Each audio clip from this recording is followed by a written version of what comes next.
देखो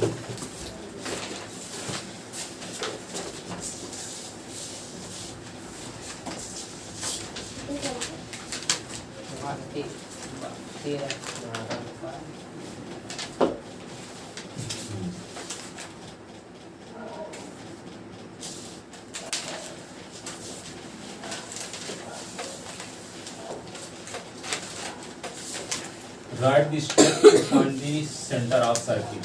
Write the step to find the center of circle. मान लो चूड़ी से एक सर्किल बना दिया गया, उसका सेंटर कैसे फाइंड करोगे? राउंडर से बना हो तो आपको तो सेंटर पता ही रहेगा, लेकिन चूड़ी की मदद से एक सर्किल बना दिए तो उसका सेंटर कैसे पता करोगे? उसका सेंटर कहाँ, उसका स्टेप क्या? जैसे मान लो एक सर्किल बना हुआ है, ठीक है,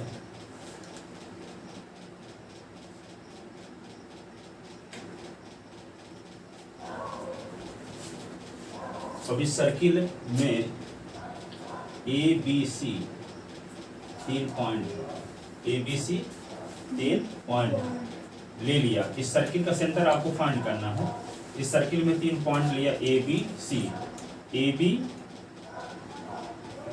और बी सी को मिलाया, ए बी और बी सी को मिलाया।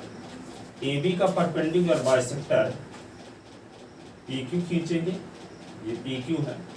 ए बी का परपेंडिकुलर बाइसेक्टर कैसे खींचते हैं? ए को सेंटर मानकर ए बी के आधे से अधिक रेडियस लेकर इधर भी आर खींचेंगे, इधर भी आर खींचेंगे। फिर बी को सेंटर मानकर वही रेडियस लेकर इधर भी आर और इधर भी आर, दोनों एक दूसरे को जहाँ काट दिए तो वही क्या होगा, उन दोनों को मिला दिए, उसका नाम पी क्यू रख दिए। ए बी का क्या होगा? परपेंडिकुलर बाइसेक्टर होगा। क्या होगा? Perpendicular bisector. अब हम बी सी का परपेंडिकुलर बाइसेक्टर खींचेंगे तो बी को सेंटर मानेंगे। अब बी सी के आधे से अधिक डिस्टेंस लेकर, ऐसे आधे से अधिक डिस्टेंस लेकर दोनों साइड में हम आर भी खींचेंगे, और दोनों साइड में आर खींचेंगे तो जहाँ कटेगा ऐसे, यहाँ भी कटेगा, इधर भी कटेगा, ऐसे दोनों को मिला दिए तो ये क्या आ गया? R S. और ये दोनों परपेंडिकुलर बाइसेक्टर, बी सी का जो परपेंडिकुलर बाइसेक्टर है और ए बी का जो परपेंडिकुलर बाइसेक्टर है, जहाँ एक दूसरे को काटते होंगे वही उस सर्किल का सेंटर होगा। सर्किल का क्या होगा? सेंटर। तो क्या बोलेंगे? सर्किल की सरकमफ्रेंस, सर्किल में 3 पॉइंट ए बी सी लिया, नंबर फर्स्ट। सेकंड में ए बी और बी सी को मिलाया। Draw perpendicular bisector P Q of A B and perpendicular bisector R S of B C which intersect at O, which intersect at O, thus O is center of circle। Sir ये A B और B C same length के होने चाहिए कि कहीं भी point हो, 3 point कहीं भी ले लो जो मन हो आपका। यस। ए बी और बी सी को मिला दो। डिस्टेंस ध्यान कैसे जानोगे कि सेम डिस्टेंस पर कहीं भी 3 पॉइंट ले लो, ए बी सी, ठीक है। ए बी और बी सी को मिलाओ। ए बी का परपेंडिकुलर बाइसेक्टर पी क्यू खींचो, बी सी का परपेंडिकुलर बाइसेक्टर आर एस खींचो। एक दूसरे को जिस पॉइंट पर इंटरसेक्ट करेंगे वही पॉइंट क्या होगा? सर्किल का सेंटर, ठीक है। क्योंकि तो इसको हम सेंटर मानकर ओ बी रेडियस लेकर एक सर्किल खींचेंगे तो ए बी सी से होकर जाएगा, ए बी सी से होकर जाएगा। एक सर्किल चूड़ी की मदद से मान लो बनाया गया है और उसका सेंटर फाइंड करना है तो क्या करेंगे? सुनो पहले, सर्किल में 3 पॉइंट ए बी सी लिया, ए बी और बी सी को मिलाया। Draw perpendicular bisector P Q of A B and perpendicular bisector R S of B C which intersect to each other at O, thus O is center of circle। ठीक है। Take 3 point ABC on the circle, join AB and BC, draw perpendicular bisector PQ of AB and draw perpendicular bisector RS of BC which intersect each other at O, thus O is center of circle। बोलो। Firstly, we take 3 points on the circle. 3 point ABC on the circle. Join AB and BC. Draw a perpendicular bisector PQ on AB and a perpendicular bisector RS at BC on BC. on BC which intersect each other at point O. Thus point O is center of circle. ठीक है, आप बोलो. Firstly take A, B and C join A, B and Three BC point ABC on the circle. on the circle and join A, B and BC. PQ perpendicular bisector are Perpendicular bisector PQ of AB. of AB and draw perpendicular RS bisector of BC. Which intersect each other at which O. intersect each other at O. Thus O the point of Thus O is thus center O of is circle. center of circle. अब बोलो. Firstly take the circle of point A B C and then Join AB and BC. join A B and BC and draw the perpendicular bisector PQ of AB. PQ of AB and RS on BC. RS on BC then Which intersect each other which at O. intersect to each other than O. Thus the O is the center of circle. ठीक है, आप बोलो. Firstly, we take a circle and take point ABC and join it. AB and BC join it. PQ perpendicular bisector on AB and RS perpendicular bisector on BC. So,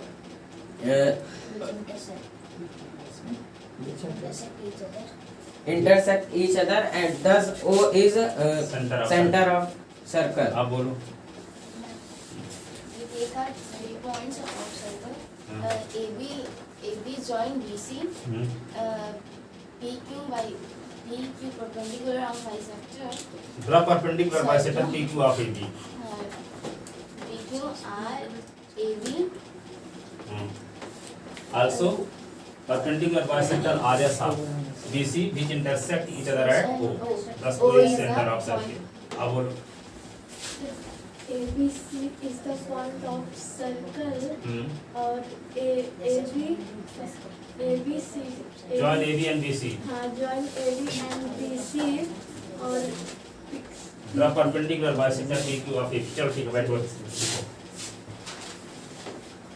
Given a circle. Given a circle. So to find the center of circle.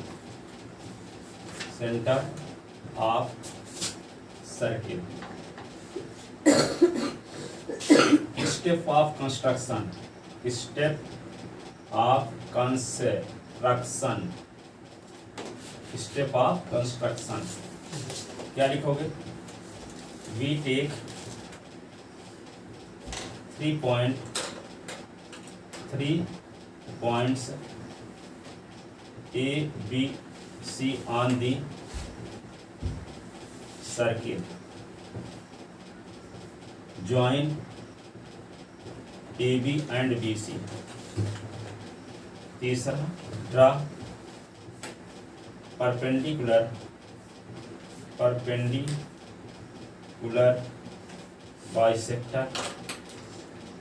bisector PQ of AB and RS of BC which intersect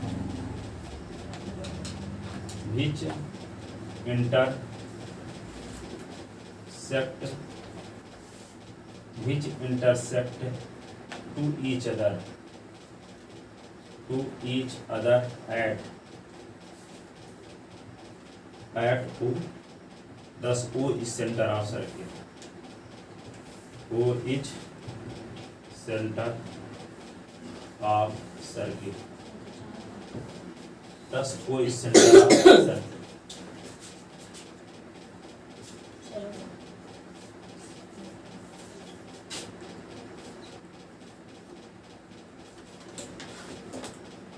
ठीक है, ये तो बहुत छोटा 4 Yes, point sir. ये वाला- कोई आपसे पूछे कि कैसे प्रमाणित करो कि वही सेंटर है होगा, ठीक है, तो proof since O lies on perpendicular bisector PQ of AB, so OA is equal to OB। किसी भी लाइन की देखो यहाँ पे दुनिया की कोई भी लाइन खींच लो एक और AB, और इसके परपेंडिकुलर बाइसेक्टर में कोई भी पॉइंट लोगे तो ए और बी से डिस्टेंस सेम रहेगी। Yes. विश्वास मत प्रयोग करके देख लेना। किसी लाइन का परपेंडिकुलर बाइसेक्टर खींचो, उस परपेंडिकुलर बाइसेक्टर में कोई भी पॉइंट ले लो, उस पॉइंट से ए तक की डिस्टेंस नाप लो और उस पॉइंट से बी तक की डिस्टेंस नापो, सेम रहेगा। ठीक है, तो क्या है, ओ कंटेन है ए बी के परपेंडिकुलर बाइसेक्टर में, Yes. इसलिए O A is equal to O B. तो ये जो- और वो कंटेन है बी सी के परपेंडिकुलर बाइसेक्टर में भी, इसलिए CO. O B is equal to O C. तो ओ बी की वैल्यू ओ ए की इक्वल भी, और ओ बी की वैल्यू ओ सी के इक्वल भी। इसका मतलब तीनों इक्वल है। O A is equal to O B is equal to O C. तो ओ को सेंटर मानकर, ओ ए रेडियस मानकर एक सर्किल खींचेंगे तो बी एस सी से होकर जाएगा। यस सर, ठीक है, तो इसका मतलब ए बी सी से होकर जाने वाले सर्किल का सेंटर वो होगा। Yes sir. प्रूफ भी होगा। लिखना इतना है परीक्षा में, इतना है, एक्स्ट्रा वो बता रहे थे आप, और ना लिखना कुछ। ऐसा प्रूफ के लिए डाल देंगे कि दुनिया की कोई भी लाइन है उसका परपेंडिकुलर बाइसेक्टर खींचे तो इक्वल ही होता है। परपेंडिकुलर बाइसेक्टर में कोई पॉइंट लेंगे तो उसके एंड पॉइंट से डिस्टेंस सेम रहेगी। सर ये इसका कन्वर्स है ना, proof that there are only one circle नहीं, कन्वर्स नहीं है, वैसे क्वेश्चन है, ये क्वेश्चन है, उसी के जैसे कि ये आता है हमेशा। जब मैं पढ़ता तब भी ये क्वेश्चन आया था, यही सर्किल में तीन सर्किल का सेंटर फाइंड करने का स्टेप लिखो, ठीक है ना। तो क्या करोगे, सर्किल में 3 पॉइंट ए बी सी लिया, ए बी और बी सी को मिलाया, ए बी का परपेंडिकुलर बाइसेक्टर पी क्यू खींचा, बी सी का परपेंडिकुलर बाइसेक्टर आर एस खींचा, जो एक दूसरे को ऊपर काटते हैं, तो वो सर्किल का सेंटर होगा। ठीक है, आप देखो इतना तो बन जाएगा इस संडे को सबसे। Yes sir. सर। अभी काफी भी नहीं दिए लगता है, यस सर। भूल गया इसका। चलो आज देंगे, वही तो दिन बचा। सर आज गुरुवार है क्या? हाँ, 2 दिन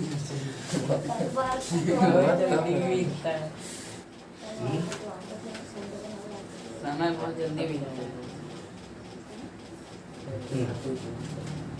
एक क्वेश्चन देखो, two circle of radii, two circle of radii 5 centimetre, radii 5 centimetre and 3 centimetre, 3 centimetre intersect at 2 point, intersect at 2 point, intersect at 2 points and the distance between and the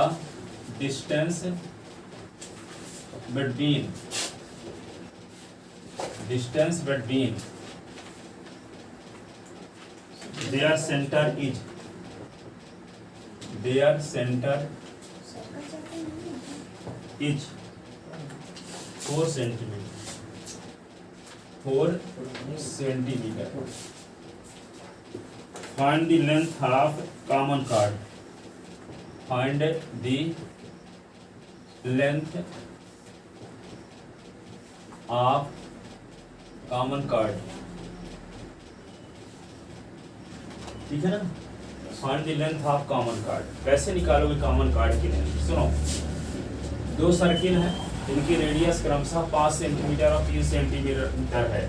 देखो यहाँ पे इसको समझते हैं।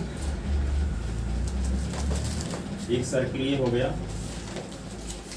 और एक सर्किल ये हो गया, ठीक है। और इसकी कॉमन कार्ड क्या है, ए बी, ठीक है। इसका सेंटर है और इसका सेंटर O है, इसका सेंटर O डैश है। सर ये एक्सरसाइज में क्वेश्चन। हाँ है एक्सरसाइज। तो देखो यहाँ पे OA को मिला दो तो ये इसकी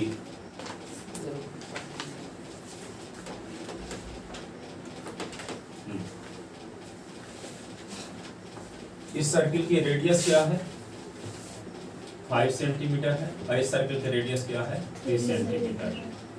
ठीक है, अब ये क्या कहता है दोनों के सेंटर के बीच की डिस्टेंस 4 सेंटीमीटर है। ये मान लो एक कॉमन कार्ड है AB, यहाँ पे M मान लेते हैं। देखो दोनों के सेंटर के बीच की डिस्टेंस 4 सेंटीमीटर है। यहाँ से यहाँ तक की डिस्टेंस 4 सेंटीमीटर है। ठीक है ना।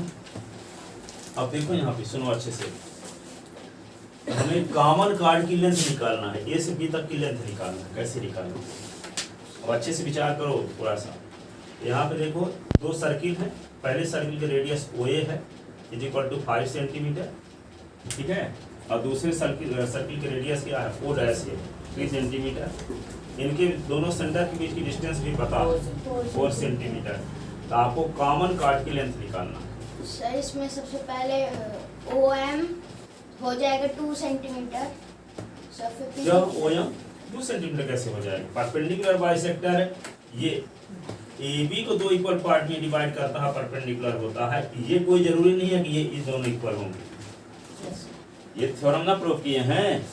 दोनों सर्किल एक दूसरे को A और B पर काटते हैं तो दोनों के सेंटर को मिलाने वाली लाइन कॉमन कार्ड की परपेंडिकुलर बाइसेक्टर होती है। यानी कॉमन कार्ड को दो इक्वल पार्ट में डिवाइड करती है और 90 डिग्री का एंगल बनाती है, ना कि इसको O डैश को कॉमन कार्ड परपेंडिकुलर बाइसेक्टर करती है। ये होती है, इसको दो इक्वल पार्ट में ये लाइन काटती है, बराबर में दो पॉइंट में डिवाइड करती है, दो इक्वल पॉइंट में डिवाइड करती है इक्वल डिस्टेंस में, और परपेंडिकुलर भी होती है। आपको ये जरूरी नहीं है तो O डैश का परपेंडिकुलर बाइसेक्टर AB है, AB का परपेंडिकुलर बाइसेक्टर O डैश है। ये प्रूव किए। तो ये नहीं कह सकते कि यहाँ से यहाँ तक की डिस्टेंस है, यहाँ से यहाँ तक की डिस्टेंस सेम। ठीक है, तो क्या करें अब? हमें निकालना क्या है? कॉमन कार्ड की लेंथ। तो A से M तक की लेंथ यदि आपको मिल जाए तो उसका दुगुना कर दोगे तो AB की लेंथ आ जाएगी, क्योंकि O डैश परपेंडिकुलर बाइसेक्टर होता है AB का। O डैश परपेंडिकुलर बाइसेक्टर होता है AB का, यानी A से M तक की जो डिस्टेंस होगी वही M से B तक की डिस्टेंस होगी। तो A से M तक की डिस्टेंस यदि किसी तरह से आपको मिल जाए तो क्या आ जाएगा? उसका दुगुना कर दोगे तो क्या आ जाएगा? कॉमन कार्ड की लेंथ। कॉमन कार्ड की लेंथ। अब जानते हो कोई राइट एंगल यदि आपको दुनिया में मिले इस प्रकार का ABC, तो इस राइट एंगल में आपको पता होता है कि ये बेस है, ये क्या है? हाइपोटेनस। यानी बेस है और परपेंडिकुलर। ठीक है, या हाइट भी बोल सकते हैं इसको। इसका एरिया मान लो 10 सेंटीमीटर, ये 5 सेंटीमीटर है, तो इसका एरिया निकालने का 1/2 बेस इंटू हाइट। 1/2 बेस क्या है 10 और हाइट क्या है 5, तो 2 5 जा 25 सेंटीमीटर स्क्वायर आएगा। जब राइट ट्रायंगल रहेगा तभी ना बेस और हाइट का पता रहेगा। जब राइट ट्रायंगल है तो उसको हम नहीं जान सकते कैसे एरिया निकालें। सेंटीमीटर स्क्वायर कैसा है सर? इसमें भी सेंटीमीटर है, इसमें भी सेंटीमीटर। सेंटीमीटर 2 बार है तो सेंटीमीटर स्क्वायर। अब देखो यहाँ इसमें हम देखते हैं कि इसको कैसे प्रूव करें कि ये जो ट्रायंगल है राइट ट्रायंगल है। देखने से पता चल रहा है। 3 का स्क्वायर करोगे तो 9 आएगा, और 4 के स्क्वायर करोगे तो 16 और 9 जोड़ दो 25। 5 के स्क्वायर करो 25। दो साइड के स्क्वायर का सम थर्ड साइड के स्क्वायर के इक्वल आ रहा है। इसका मतलब ये हुआ converse of PGT। Pythagoras theorem तो ये कहती है राइट ट्रायंगल में, राइट ट्रायंगल ये 90 डिग्री का, तो इसमें हाइपोटेनस का स्क्वायर रिमेंस टू साइड के स्क्वायर के इक्वल होता है। ठीक है, हाइपोटेनस का स्क्वायर रिमेंस टू साइड के स्क्वायर के इक्वल होता है, स्क्वायर के सम के इक्वल होता है। ठीक है, ये पाइथागोरस थ्योरम है।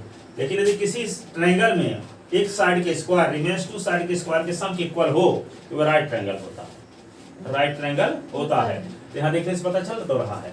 4 का स्क्वायर करो 3 का स्क्वायर करके जोड़ो तो आता है क्या 5 के स्क्वायर के बराबर आ रहा है।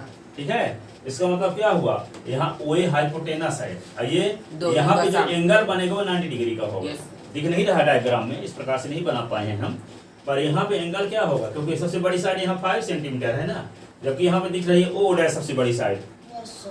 है नहीं, ये तो लिखा है 4 मुझे तो सेंटीमीटर, समझ में नहीं आ रहा। ये 4 सेंटीमीटर है, ये 5 सेंटीमीटर है, ये 3 सेंटीमीटर है।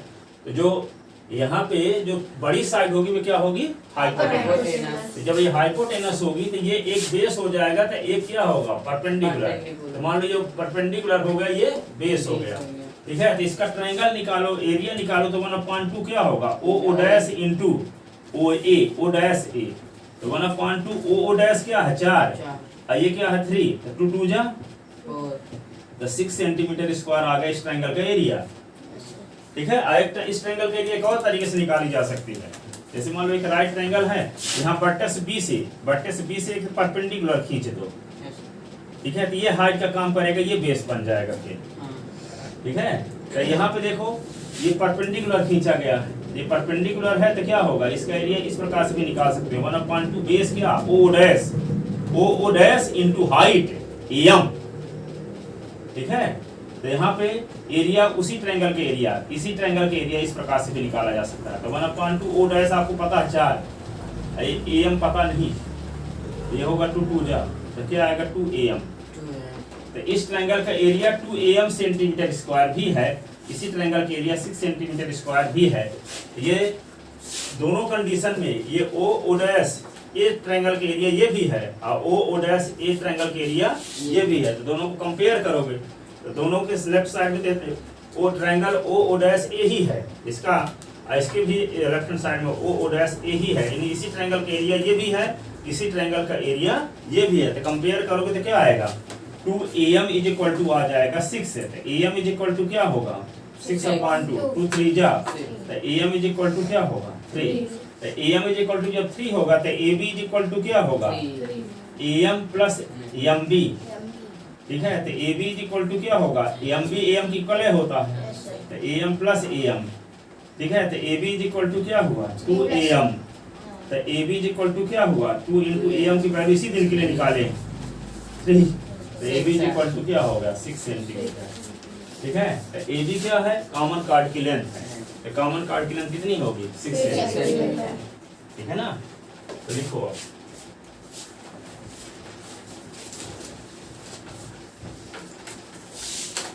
given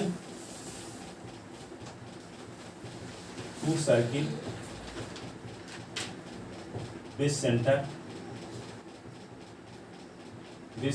O and O dash and radius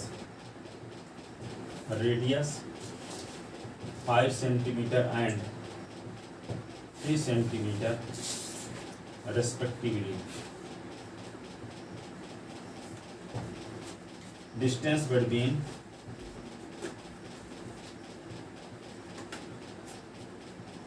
center O and O dash, that is O dash is equal to 4 centimeter.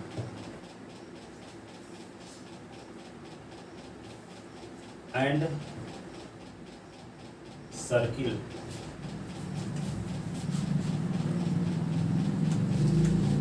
and both circle intersect to each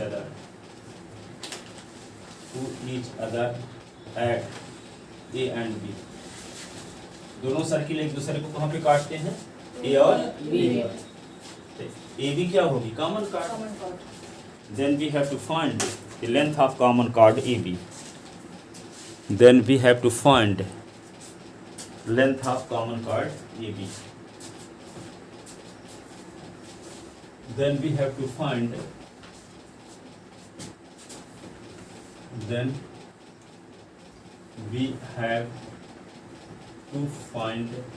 the length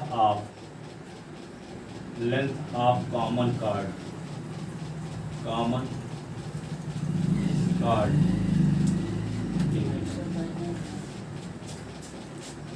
Then we have to find the length of common chord AB.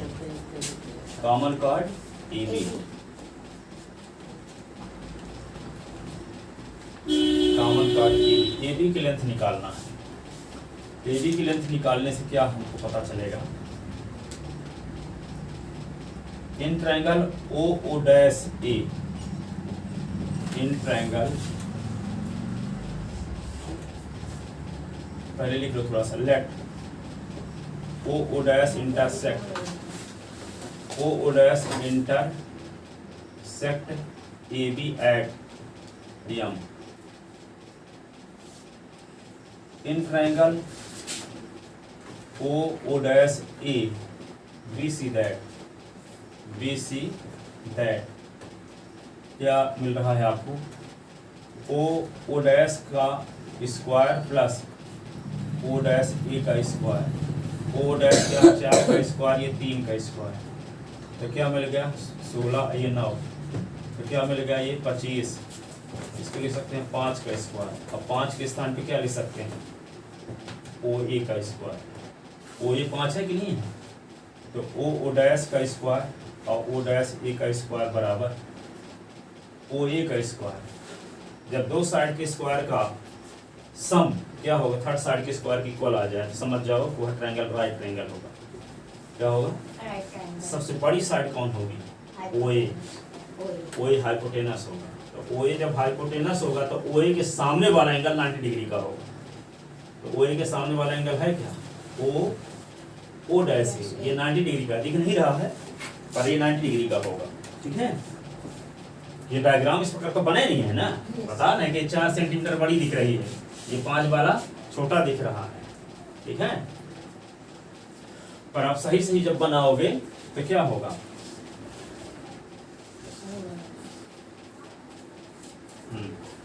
तो क्या हो, then by converse of PGT, converse of PGT, Pythagoras प्रमेय के विलोम से triangle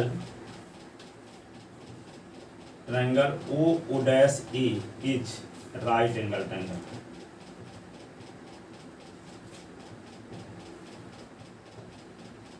ठीक है, right angle triangle होगा where angle O dash A is equal to 90 degree and O A it's hypotenuse,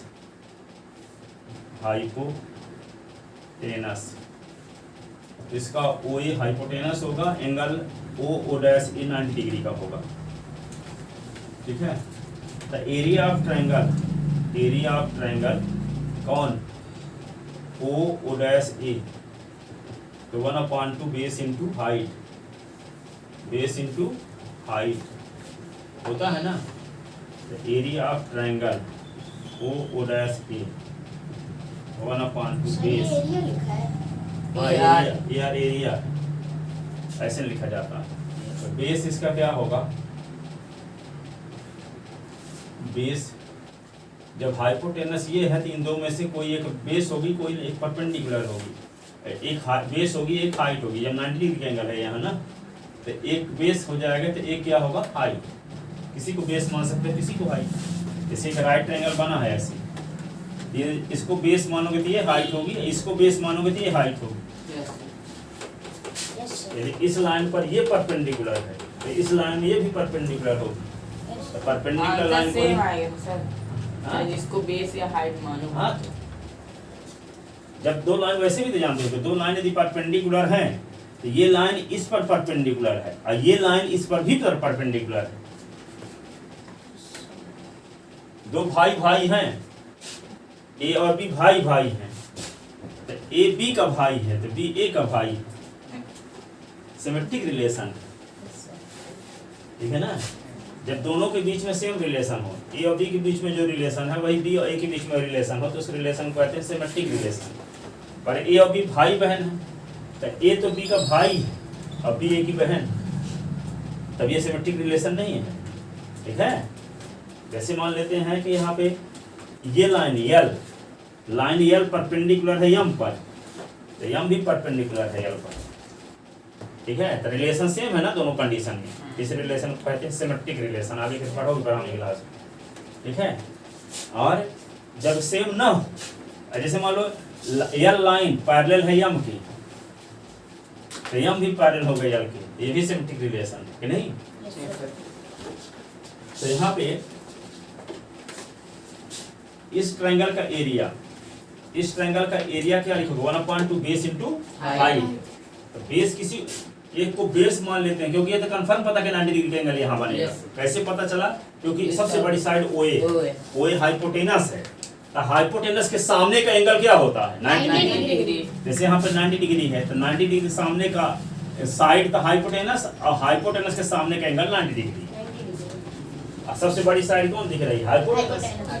यहाँ पे ABC तो ट्रायंगल का एरिया निकालने के लिए जब इसका बेस कहोगे इसको तो इसको हाइट कहोगे, और जब इसको बेस कहोगे तो इसको हाइट कहोगे। करना तो दोनों को मल्टीप्लाई है, बेस इंटू हाइट करो चाहे हाइट इंटू बेस करो, एक ही बात है। फर्क पड़ेगा क्या? नहीं पड़ेगा। किसी को बेस मान लो किसी को हाइट। बेस और हाइट को हम नहीं कन्फर्म कर पाते कौन बेस है कौन हाइट। वो आगे 10th क्लास में पढ़ोगे ट्रिग्नोमेट्री तब पता चले कौन हाइट है कौन परपेंडिकुलर। लेकिन वैसे आप नहीं जान पाओ कौन बेस है कौन परपेंडिकुलर। किसी को बेस कह सकते हो किसी को परपेंडिकुलर, पर हाइपोटेनस को परपेंडिकुलर नहीं कह सकते।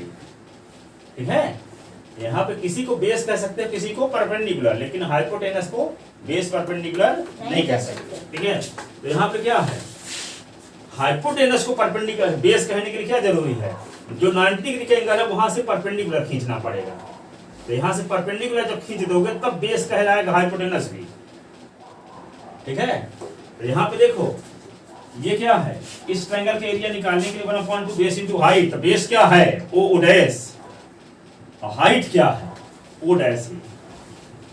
ठीक है, तो area of triangle O dash A तो क्या होगा 1/2 O डैश क्या है 4 और O डैश A क्या है 3 2 जा। Area of triangle O dash A क्या आएगा 2 3 जा 6 सेंटीमीटर स्क्वायर।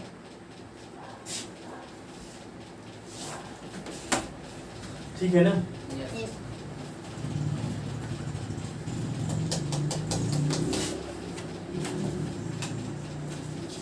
अब देखो यहाँ पे इस ट्रायंगल के एरिया एक तरीके से और निकाला जा सकता है। अगेन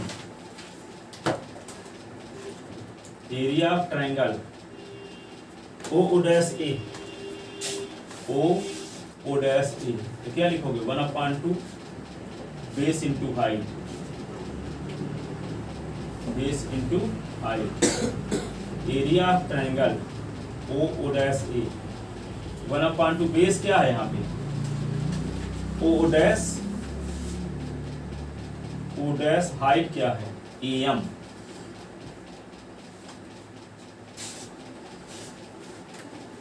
ये जानते हो ना, सेक्टर को मिलाने वाली रेखा कॉमन कार्ड पर परपेंडिकुलर बाइसेक्टर होती है। Yes sir. ठीक है, सेंटर को मिलाने वाली रेखा कॉमन कार्ड की परपेंडिकुलर बाइसेक्टर होती है, अर्थात ये परपेंडिकुलर है लाइन इस पर, तो ये भी परपेंडिकुलर होगी इस पर, नहीं? Yes sir. जो परपेंडिकुलर होगी तो इसको हाइट भी बोल सकते हैं।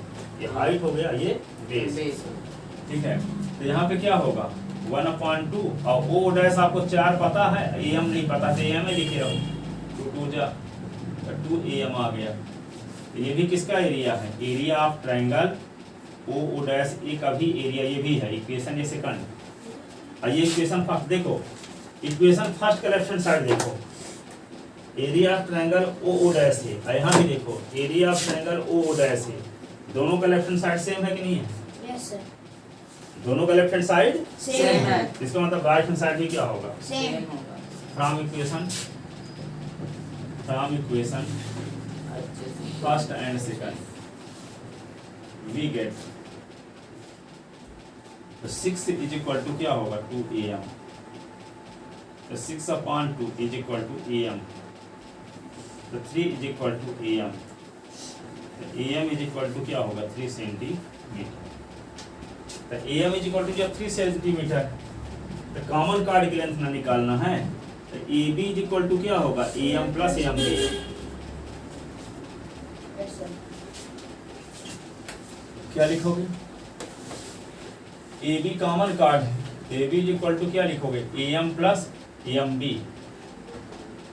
But we know that we know that O dash is perpendicular bisector of common chord AB. O dash is perpendicular bisector of common chord AB, इसलिए AM is equal to MB. AM is equal to MB. जहाँ MB है वहाँ क्या लिख सकते हैं? Equation क्या हो गया? थर्ड. देन इक्वेशन थर्ड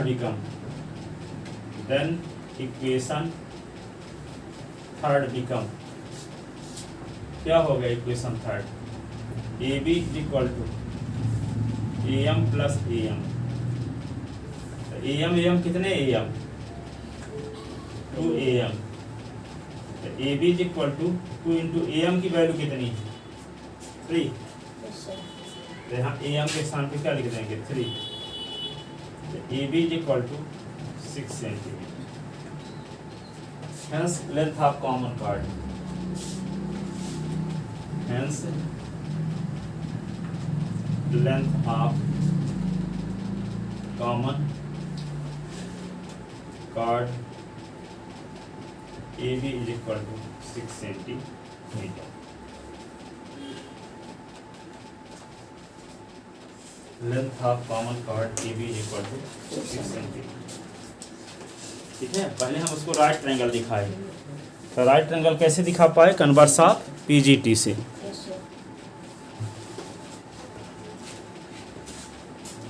देखो टाइम हो चुका, पर 1 मिनट बोलते हैं. और दो चीज होती है, एक होता है तर्क, एक होता है भावना.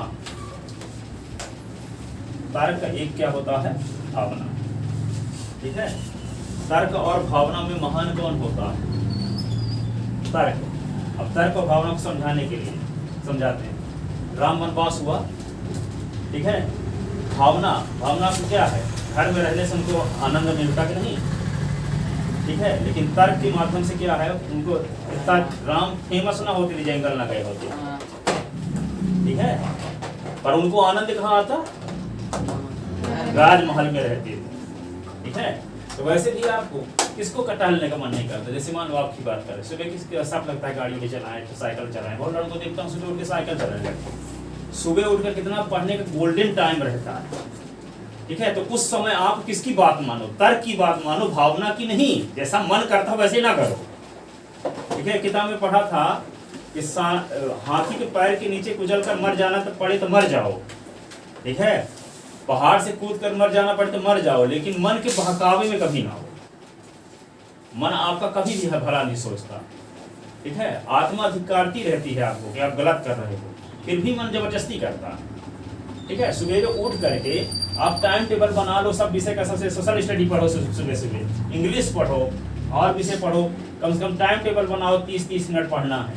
तो 4 बजे से लेकर के 6 बजे तक कितना पढ़ लोगे? 3 सब्जेक्ट पढ़ ही लोगे 30-30 मिनट. और उस टाइम में उठ के टहलने भी चले गए. टहलने की जरूरत नहीं है अभी. ठीक है, ये बहुत टहलने चले गए जब उस फील्ड में आपको जाने का ये नहीं है. ठीक है, अगर पढ़ाई बैलेंस में नहीं है तब भी टहलने की जरूरत नहीं है, सुबह घूमने की जरूरत नहीं है. उनको पढ़ो, क्योंकि फेल हो जाओगे. यहाँ पे मैं आपको बता दूं, पिताजी आपकी कोई मदद नहीं कर सकते. बहुत सारे यहाँ पे 26 एकड़ जमीन खरीदे थे पिताजी जयप्रकाश की, है ना.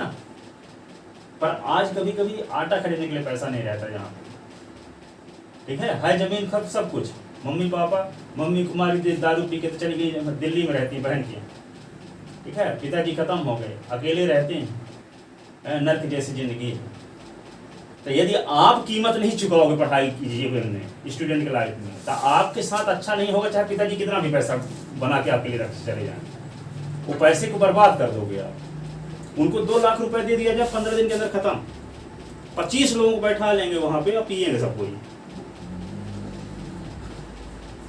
ठीक है, ऐसा क्यों डिसीजन लेते हैं? क्योंकि स्टूडेंट लाइफ में अपना टाइम बर्बाद किए थे. स्टूडेंट लाइफ में आप भी टाइम बर्बाद करोगे तो आगे आने वाले समय में आपके साथ भी ऐसा भी होने वाला है. कोई आपकी मदद नहीं कर सकता, कोई न पिताजी न मम्मी न कोई कुछ भी. आपकी मदद सिर्फ आप कर सकते हो. अब आप कैसे अपनी मदद कर सकते हो? आपके पास 24 घंटे है, आपके पास भी, अंबानी के पास भी है. वही 24 घंटे का सदुपयोग करोगे तो आप भी बेस्ट बन जाओगे. और दुरुपयोग करोगे तो बर्बाद हो जाओगे। ठीक है, जाओ।